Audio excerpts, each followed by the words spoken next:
The preface won't be the quickest, but you'll understand later why it was necessary. I was offered an NDA non-disclosure agreement in exchange for access to one of the Dark and Darker clones. Actually offered because of my experience in finding bugs. I tested a lot of games, but one of those that I was not lazy to document is Mount & Blade 2 Bannerlord, where I was found by the developers after the main development stage and awarded with a special bug hunter badge in the game. I even have a separate video about it. Actually, only a part of the bugs I sent you can check in my group and contact. Links to the official forum are attached. Therefore, I would be a valuable tester who really helped the development and not just fill up my skill. Nevertheless, I declined. Because the non-disclosure NDA contains clauses that clearly state that you not only can't record videos on the game and share screenshots, but you also can't share information verbally. I am a YouTuber and do not aim to get into the tops. Some of the top players have streamed, but streaming is just a live broadcast, you turn it on and that's it, and I've done a lot of videos with scripting, editing, and other things on specific topics like how to kill bosses, guides, interviews, and other things. All this spends a huge amount of time, hours, and sometimes days, and for farming tops, as you know from my interviews with the best players, every minute literally counts. So, some people claim that Iron Mace, the developers of Dark and Darker, are testing the game right now. Such throw-ins can be made for two reasons. First, deliberately misleading the public not to bury, then phrases like "you took the top" because many months played on a closed test. The second reason, a person just writes on relaxation, not really giving importance to what he says. If the game is now testing really only the developers themselves, then answer me, what is the point of hiding their nicknames? It's ridiculous. The developers' names are in the official Discord, everyone can easily find them, they even have a special role in the same Discord. Here are their names: SDF, Terrence, Craft78 and others who have the Iron Mace dev role in the official Discord. So this means that the developers have hidden the names of the players in the new videos so that they will not be tormented by questions, requests, and not barked by the fact that they will have an undeniable advantage at the next playtest or early access. Judging by the silence of all the testers, they signed NDA, otherwise the information would have leaked long ago. Iron Mace, having learned from the bitter experience with Nexon, is now backed up by legal documents. It's not for nothing that the profession of tester is a separate one, and in serious organizations it is paid. Nevertheless, now many developers practice slave labor through games in early access, or in fact all of us are the masses, which performs the role of free testers who report bugs. In principle, this is not always a bad thing. Baldur's Gate 3 is coming out soon, for example, in which I was also a free tester, as I went through it completely in early access and also reported bugs.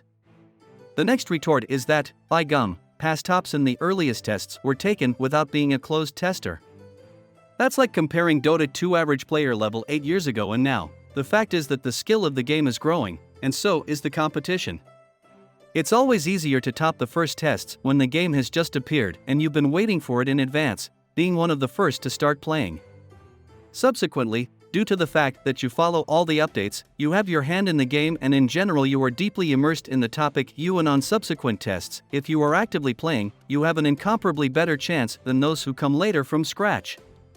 This was the case in Bannerlord Cybersport. Those who played from the closed alpha test almost 100% of the time beat those who started playing from the beta, not to mention those who came only with the release. The same rule works in the game Rust, where almost all Najabator's YouTubers play almost from the very beginning of the game, when Rust was still on a different engine and later it was fully redesigned. So it's strange that you have to explain that the more people play, the better they play. The next thesis is that everyone who can and wants to participate in the tests, you don't have to pay anything. Yes, I willingly believe that everyone who can and wants to participates. What a pity that in the multi-million audience of the game there are only a handful of those who can and want to participate in a closed test right now. In short, either those who say such things are not aware of it themselves, or they are motivated to mislead people. You have to agree, it's nicer to get to the top when you achieved it by playing on equal terms with everyone else, not when you spent months nerfing while others couldn't play at all.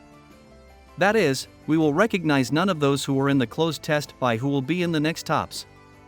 Will only those who participated in the closed test be there? Of course not. But no, someone simply will not have time to play so much, even with experience, and some played without analysis and despite the opportunities, did not learn anything even on the closed test. Examples of this are Dota 2 players who have been treading on the same ranking for years without working on their mistakes. Finally, some just don't have a team, without which a ranked game is unthinkable. All top players had a team, and not just any team, but the same top players. Therefore, of course, the next top will also include new faces. The next thesis is that the players in the Iron Mace video are very weak. This statement is caused by a complete misunderstanding of the purpose of the video. SDF, who makes the video, has no goal to show the skill of the most top players. The testers have their own private chat, where they announce game recordings and decree that if they meet SDF would let them film something, they wouldn't kill him in a couple seconds. That's why it's like this. Plus, like I said, it's true that not all testers set out to learn how to play better, but to deny their experience is silly. Whether this is all bad or good, time will tell. Many games have closed tests, which is what forges the next best players. On my channel, I often shoot completely different games, and to understand them, I, for example, contact English-speaking primary sources in Discord, and most often the answers to the most subtle questions are given by those who played the game long before the release. This is normal.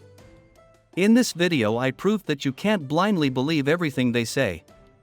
The most important thing, of course, is not to get into the top, which the vast majority of people are not going to get into under any circumstances. The most important thing is that the trials are successfully completed and we would all be able to finally enter the dark and darker dungeons. As for news, no one knows anything. The hour-long parsing of court documents is just speculation, in my opinion. Even if you parse through all those documents, you won't know for sure what the court ruling will be, and even if the first ruling is in Iron Mace's favor, that does not guarantee that Nexon will stop there and not appeal. I was the very first person in months to predict the severity of the conflict with Nexon, and at the time many people humored me by not taking my analysis seriously. Now they are the same ones whining about how bad it is. Humor is a simple defensive reaction, so it's not surprising that people can use guffaws and personal attacks instead of a reasonable response. It just confirms my point and their lack of arguments. It takes a personality to go against the bull mass. Reason is what makes us human. My audience is an audience for the voice of reason. Be good. Hold the line.